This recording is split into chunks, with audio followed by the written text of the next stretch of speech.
Hello, Division 4. All right, so I had some audio problems this morning, and hopefully this will be working for us. And so we are starting a new unit, and it's called Canada's Founding People. It's under the social studies, but it's mostly to do with our reading and sharing and thinking, discovering and exploring, and all the things we like to do in the classroom. But of course, this is a little bit different. So this is just the introduction, so we'll just go through this. You might already have before this video has come out. But as always, I'll have to read and explain as we go. So the founding peoples is a term used to describe the earliest communities in a country. So it's very important to know these terms. So you might want to jot that down. Maybe you can get a glossary going of terms that we will revisit at some time.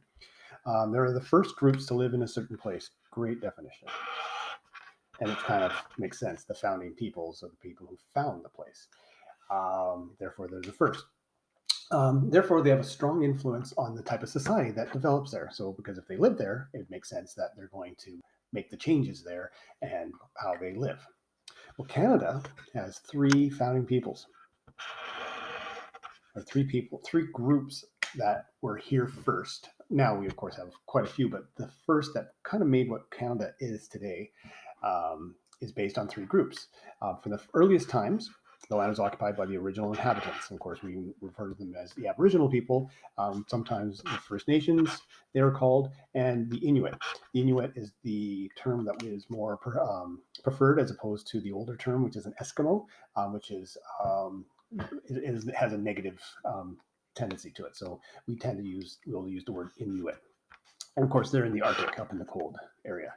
But hundreds of years ago, French people from France began arriving from Europe and settling along the St. Lawrence River. And those people who know Quebec, that's the main river that goes out to the Atlantic Ocean, and that's probably how they got in there to the inland from France when they traveled over. The French were followed by the newcomers from Great Britain. Of course, Great Britain is from England, so there'd be the English. So we've got the Aboriginal, we've got the French, and we've got the English.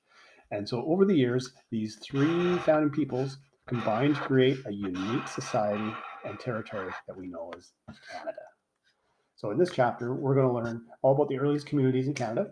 And as we discover this, their influences of shaping Canada's society, we're going to think about why it's important to respect the contributions of all these people, because each of them offered something, whether it be foods or language or styles of clothing. They all have played a huge influence to where we are now. And of course, now we have lots of different cultures in our wonderful country.